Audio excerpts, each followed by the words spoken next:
Après avoir écrit un programme en un langage haut niveau, il doit être traduit en langage machine pour être exécuté, pour qu'on ait l'exécutable qui est dans la mémoire. Ce processus, c'est ce qu'on appelle la chaîne de production d'un programme.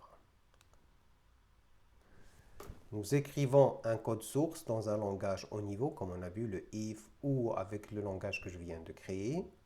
Après ça, le compilateur, il va transformer ce qu'on a écrit en un fichier objet. Un seul fichier objet. Et à l'aide de bibliothèques, peut-être vous avez utilisé des méthodes qui existent déjà, que vous n'avez pas créées. Par exemple, pour calculer la racine carrée, par exemple, vous allez appeler racine carrée, ce n'est pas vous qui l'avez créée. Elle est dans d'autres fichiers obj qu'on appelle des bibliothèques. Après ça, on va faire un linker. À chaque fois que vous appelez une méthode, on va l'ajouter dans votre code. On va faire une édition de lien qu'on va expliquer par la suite. Et on peut linker aussi d'autres modules s'il n'y a pas juste votre programme, mais il s'appuie sur d'autres modules pour composer un programme plus général. Et avec une autre édition de lien avec les autres modules, là on va créer l'exécutable, un fichier exécutable. Et quand on double-clique, ce fichier va se charger dans la mémoire. Les étapes de la chaîne de production de programmes sont préprocesseur, compilation, édition de liens et chargement dans la mémoire. C'est ce qu'on va détailler dans la suite de cette séance. Préprocesseur, c'est quoi?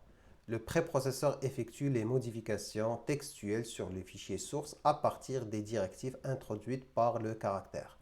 On reste toujours dans le code, mais il y a des modifications textuelles qu'on va faire.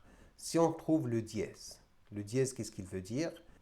Par exemple, dièse include un nom de fichier, ça permet d'inclure le contenu d'un autre fichier dans le fichier source.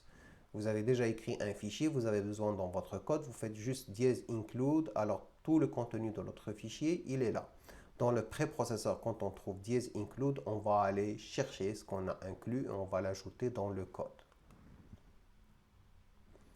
Dièse define, identificateur définition, elle permet de définir des constantes symboliques.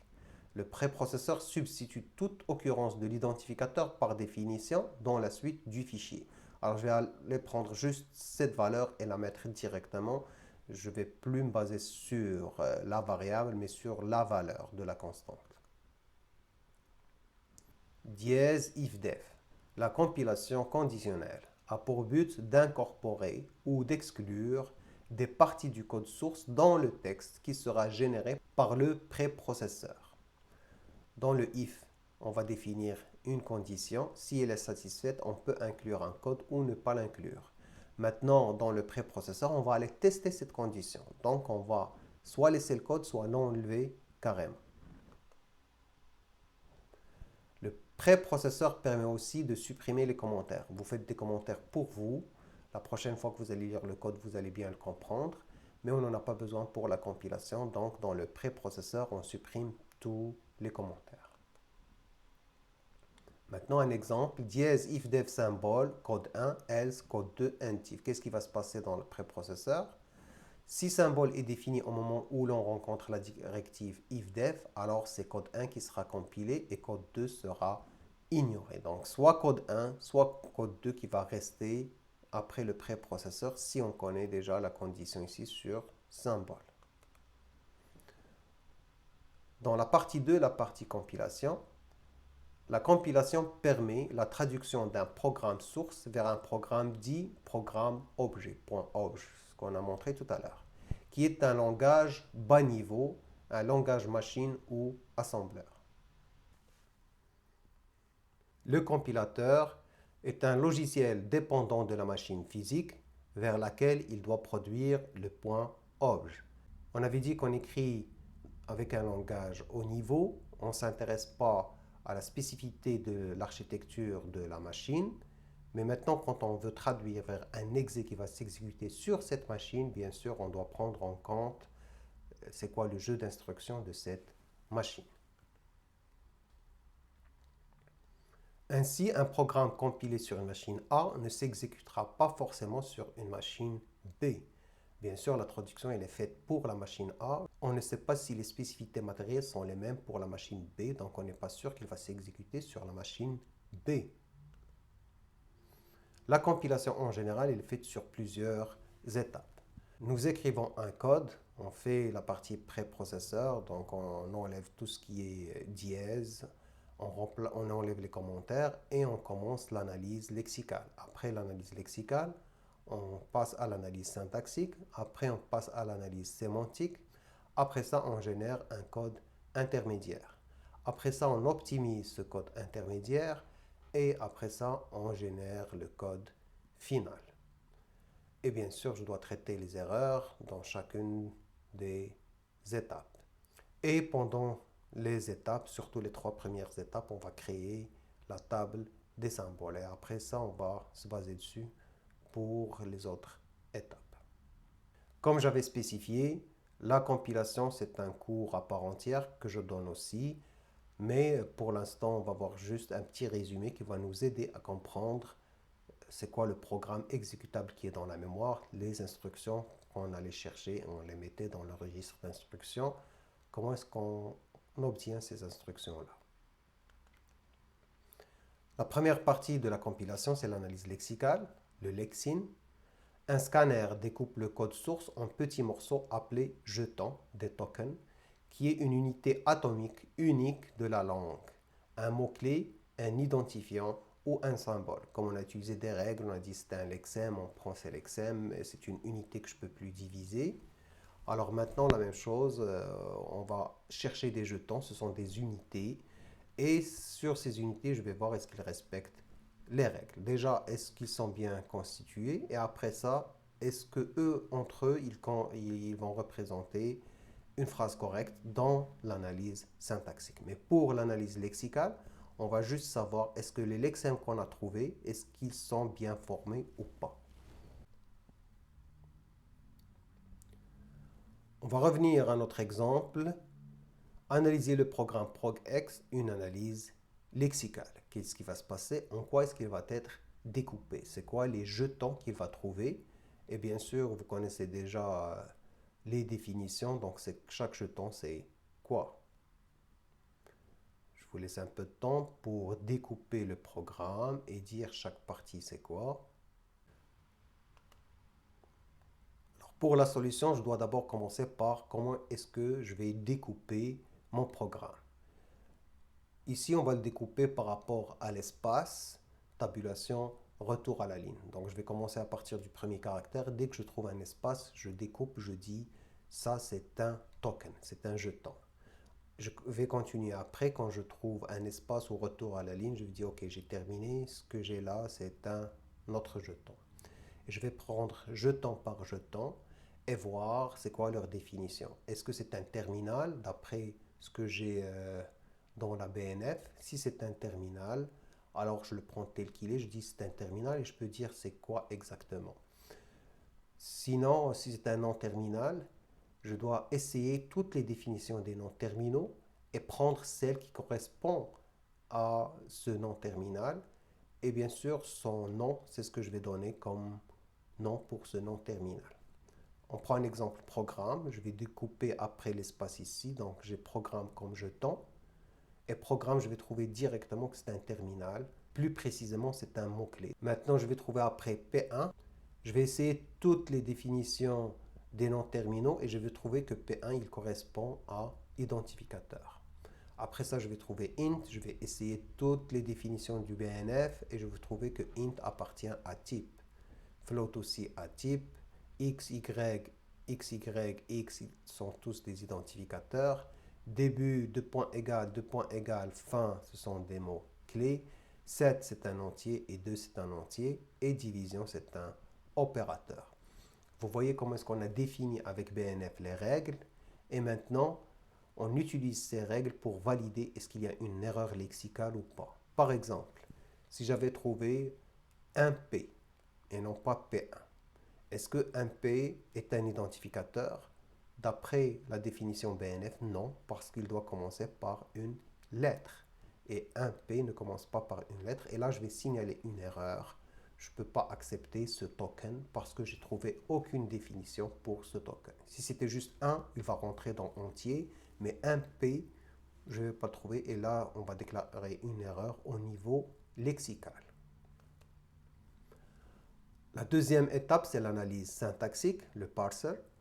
L'analyse syntaxique consiste à vérifier si toutes les séquences de jetons sont des expressions bien formées.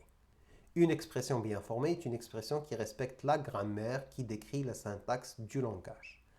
Nous avons défini par exemple le programme en tant que programme, après ça identificateur, après ça corps. Donc je vais venir et j'ai trouvé programme, mais après programme, je n'ai pas trouvé un identificateur et j'ai trouvé le corps directement. Là, c'est une erreur, pas lexicale, parce que tous les jetons, je les ai trouvés. J'ai trouvé le programme et j'ai trouvé le corps.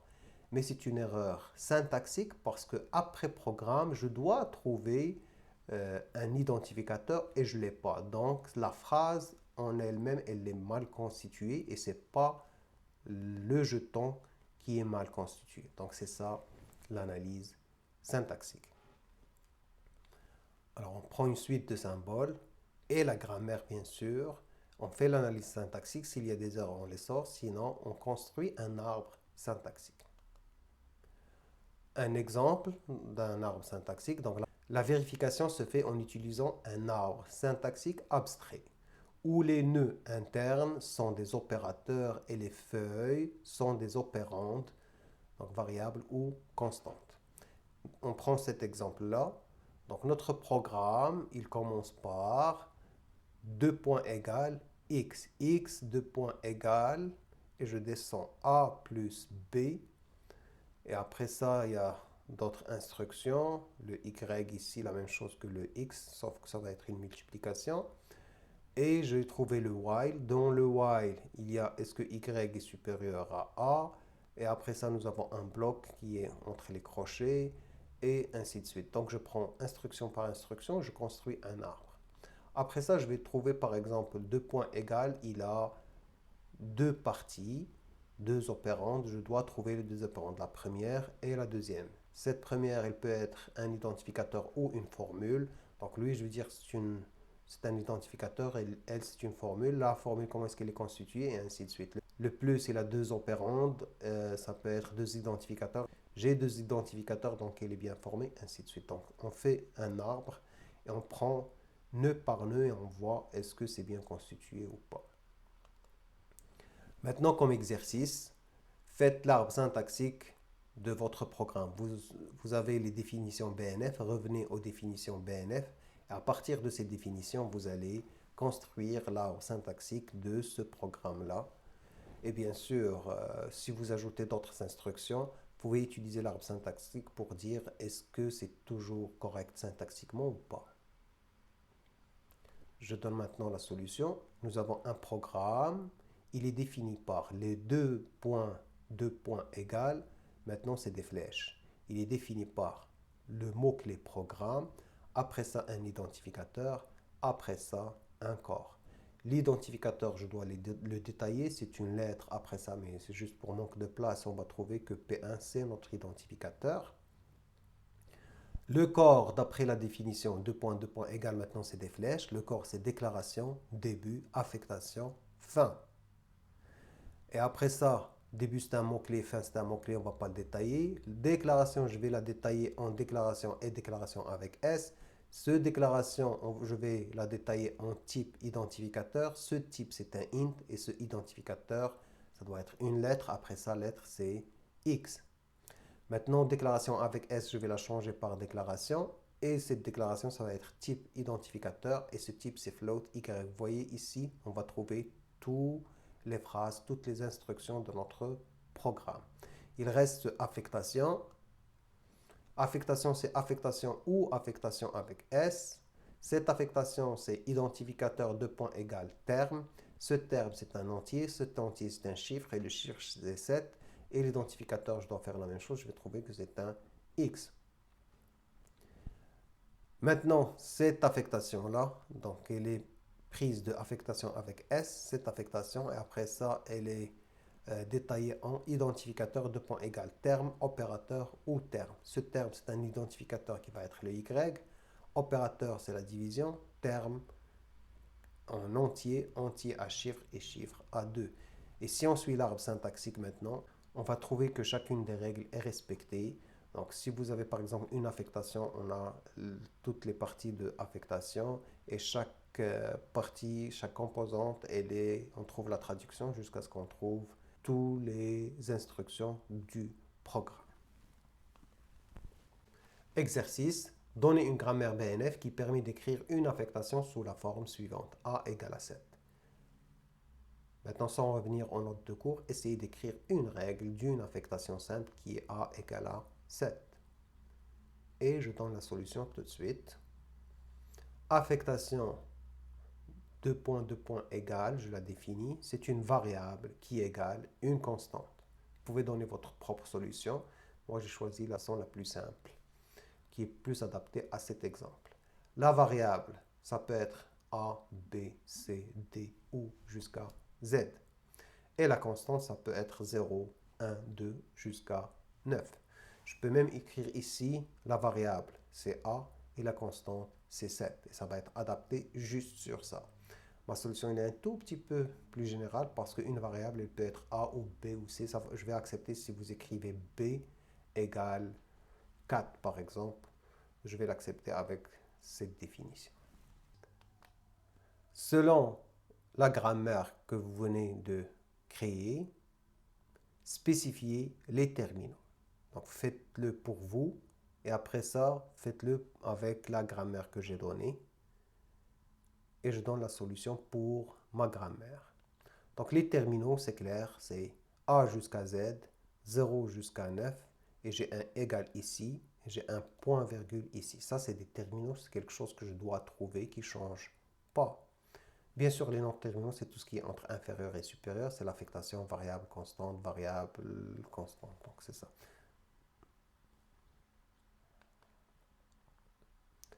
Deuxième question. Spécifiez les affectations parmi les expressions suivantes. Affectation, c'est ça. Alors, parmi toutes ces expressions, les 4 ici, B égale à 14, variable égale à 7, A égale à B, A égale à 7, c'est quoi une affectation juste par rapport à la grammaire que j'ai donnée? Faites-le pour votre grammaire aussi, mais je vais corriger par rapport à ma grammaire. Je vous laisse le temps d'y penser et la réponse est aucune de ces expressions n'est une affectation. Pourquoi?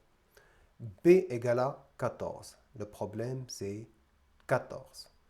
Parce que une affectation, c'est une variable égale constante. Alors la constante, c'est juste 0 jusqu'à 9. 0, 1, 2, 3. Mais je ne peux pas avoir deux chiffres. Je ne peux pas avoir constante dans ce cas. La deuxième, le problème, c'est variable.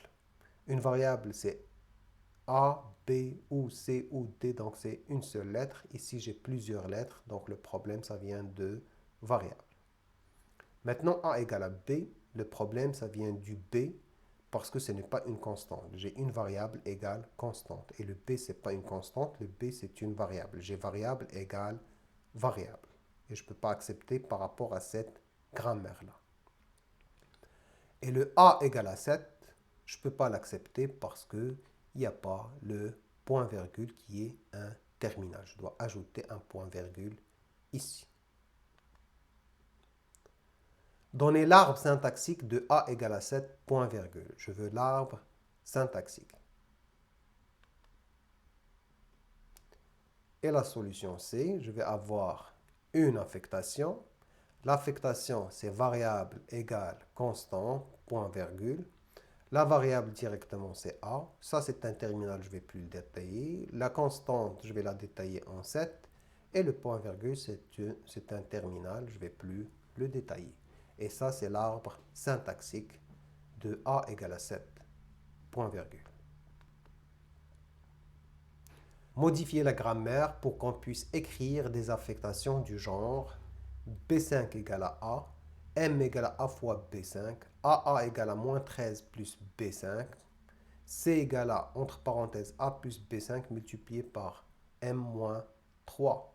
Après ça, Donner l'arbre syntaxique de H6 égale, entre parenthèses, A divisé par 5 moins, entre parenthèses, B5 fois C, fermez la parenthèse, plus 3 plus M. Bien sûr, ça aussi, ça doit rentrer dans votre modification. Ça doit être accepté aussi. Donc, quand vous répondez à la 4, faites attention aussi à l'instruction suivante, à l'affectation suivante. Alors, je donne maintenant la solution. Pour la modification du programme, pour inclure tout ça, donc affectation, j'ai toujours ces variables égales, cette fois-ci expression et non pas juste une constante. Et je vais définir ma variable. Ma variable n'est plus juste une lettre. Ça peut être une lettre comme le A, mais ça peut être une lettre avec un chiffre pour le B5, mais ça peut être une lettre avec une variable. Et là, c'est plus général. Mais bien sûr, ça ne peut pas être un chiffre au début. C'est pour ça que nous avons lettre après ça chiffre, et c'est pour ça que nous avons lettre et après ça variable. La lettre, c'est toujours A jusqu'à Z, et le chiffre, c'est toujours 0 jusqu'à 9. Nous avons maintenant généralisé plus la définition de la variable. Maintenant, il nous reste l'expression.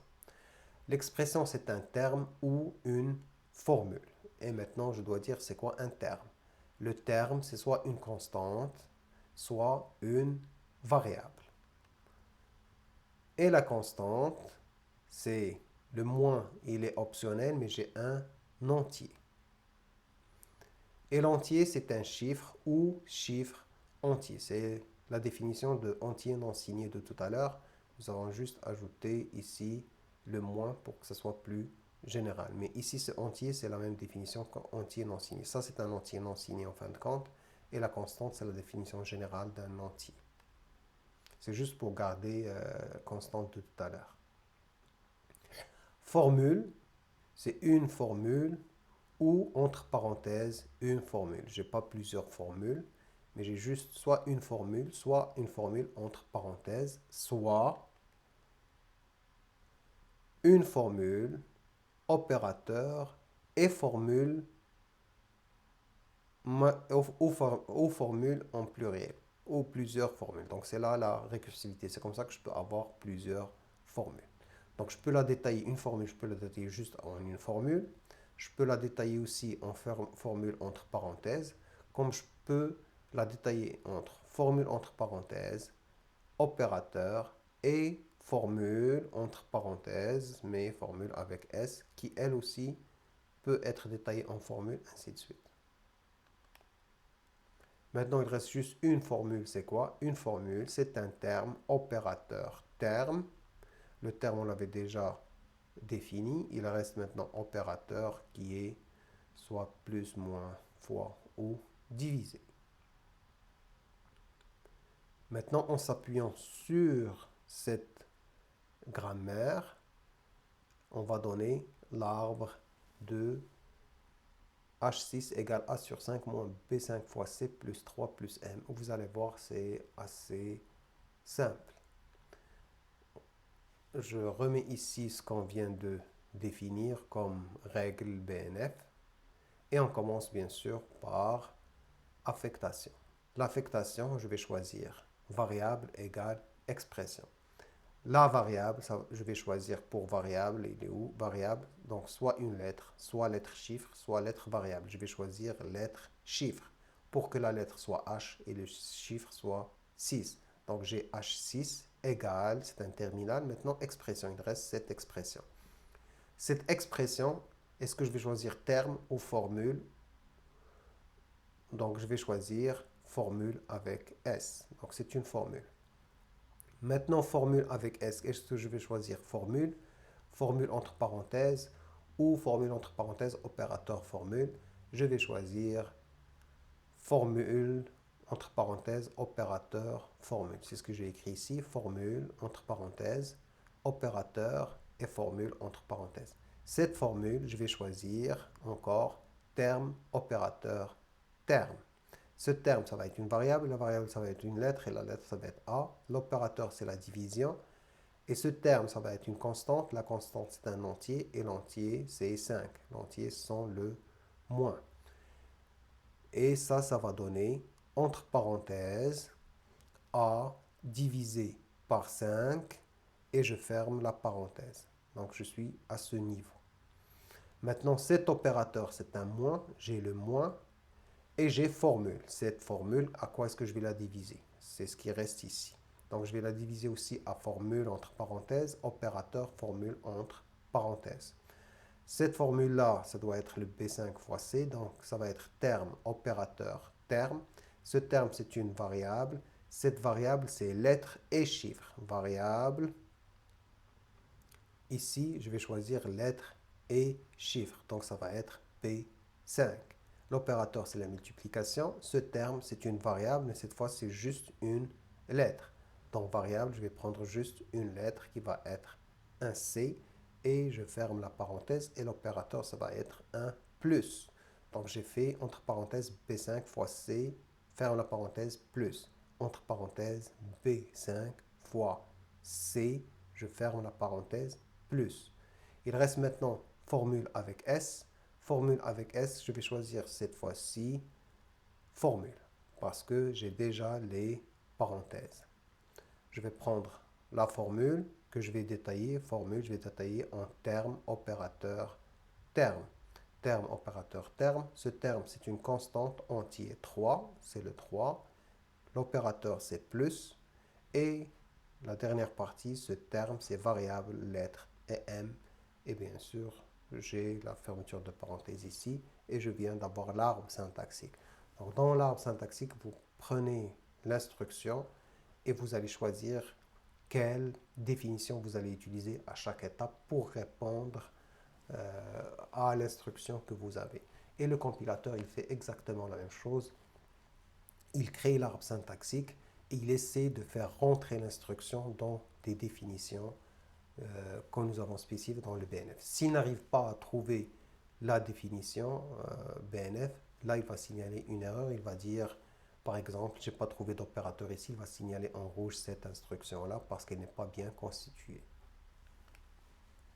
Exercice 2. Donner la grammaire de l'instruction switch du C#. On suppose que les autres instructions, toutes les autres instructions, elles sont déjà définies dans le nom terminal instruction avec S. Ceux qui font PO avec moi, ils savent c'est quoi le switch, comment est-ce qu'on l'écrit. Pour les autres, je vous conseille de faire une petite recherche. Écrivez switch du C# et vous allez trouver que le switch, après, on doit trouver entre parenthèses une variable. Après ça, une accolade. Après ça, case, plusieurs cases.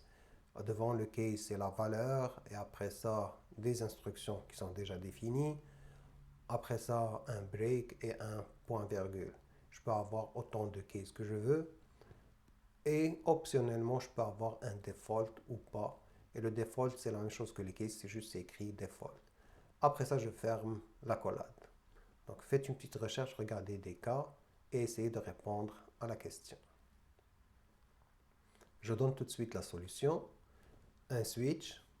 Je dois trouver switch, un terminal, il est écrit tel qu'il est. Après ça, une parenthèse, une variable que je dois définir et je ferme la parenthèse. Après ça, je trouve l'accolade telle qu'elle est. Je fais juste les guillemets pour ne pas penser que c'est le métasymbole pour la répétition. Je fais des cases, plusieurs cases, et à la fin, je peux avoir un default comme je peux ne pas l'avoir, c'est optionnel. Et je dois fermer avec une accolade. Maintenant, je vais définir c'est quoi une variable. C'est comme on l'a vu dans l'exercice précédent. Les cases maintenant. Case, c'est un case ou plusieurs cases. Vous êtes habitué maintenant, ça peut être un ou plusieurs pour que la dernière fois, je vais le remplacer par un. C'est comme une condition d'arrêt. Alors, un seul case, c'est quoi? Je dois trouver case et après ça, je dois trouver un cas. Et c'est quoi le cas? C'est une valeur, deux points, des accolades pour toutes les instructions qui sont déjà définies. Et à la fin, je fais un break avec un point-virgule. Maintenant, la valeur, c'est quoi? Ça peut être un entier comme un caractère, ça peut être un string. Juste, j'ai mis ici anti-caractère, mais vous pouvez ajouter le string si vous voulez. Et default, c'est quoi? C'est le terminal default tel qu'il est avec un cas. C'est le même cas, sauf que c'est pas case cas, mais c'est default cas. Et j'ai répondu au switch. Nous avons terminé la partie un peu difficile qui est l'analyse syntaxique. On passe maintenant à l'analyse sémantique. L'analyse sémantique a pour but d'associer un sens aux différentes phrases, c'est-à-dire les instructions du programme source. Son travail recouvre principalement deux points différents. Reconnaître les objets manipulés et analyser leurs propriétés. Quel est le type de l'objet, sa durée de vie, sa taille et son adresse. Contrôler que l'utilisation de ces objets se fait de manière cohérente. Erreur de typage, déclaration multiple, absent ou inutile, les expressions incohérentes, etc. Tout simplement, dans cette étape, on essaie de comprendre est-ce que ce qu'on a écrit a du sens. Par exemple, vous allez prendre une variable float, un réel, et vous allez lui affecter un string. Syntaxiquement, c'est correct. Vous avez une variable à laquelle on donne une valeur. C'est juste. Par contre, sémantiquement, c'est faux parce qu'un float, un réel, ne peut pas être une chaîne de caractères. Donc, le compilateur, il doit signaler une erreur. Et cette erreur, c'est une erreur sémantique. Donc, il détecte c'est quoi l'objet. Est-ce que c'est un entier? Est-ce que c'est un float? Et il détecte est-ce qu'on l'a bien utilisé. On ne l'a pas bien utilisé parce qu'on n'a pas affecté la bonne valeur. Analyse sémantique. Quelles erreurs seront signalées à l'étape de l'analyse sémantique de ce programme? Nous avons une procédure, programme ADA.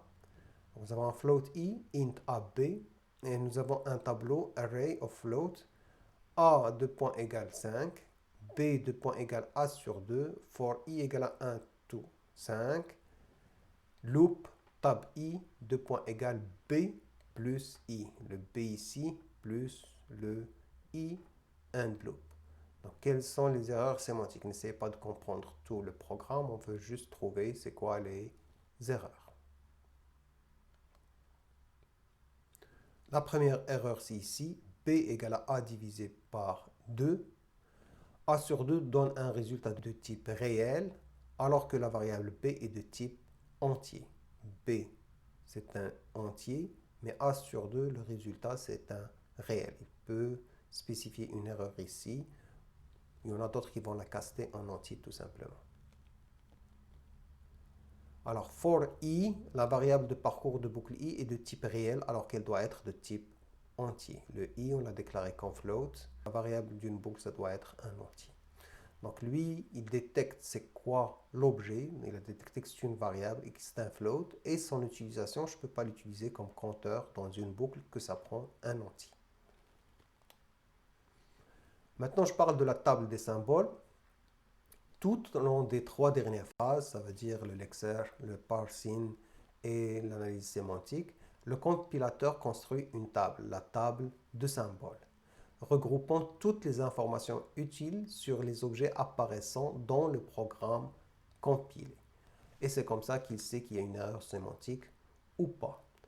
La table des symboles réunit des informations sur les identificateurs, toutes les variables, le nom, le type, la portée, adresse en mémoire, et sur les fonctions ou procédures. Le nom de la fonction, la portée, le nom de type de ses arguments, les paramètres et leur mode de passage, éventuellement le type de résultat, le return c'est quoi. Et il prend plusieurs autres informations qui ne nous intéressent pas pour l'instant, mais juste pour schématiser la table de symboles, elle prend des informations sur les variables et les fonctions, et elle prend leur nom, leur type et leur adresse mémoire, et après ça, leur valeur. Sachant ça, donner la table de symboles du programme ProgX. Alors, la table de symboles, qu'est-ce qu'on va trouver? On va trouver les fonctions, on n'a pas de fonction ici, donc on va trouver les variables. Il y a la variable x et la variable y. Donc, les objets qu'on a trouvés, c'est x et y.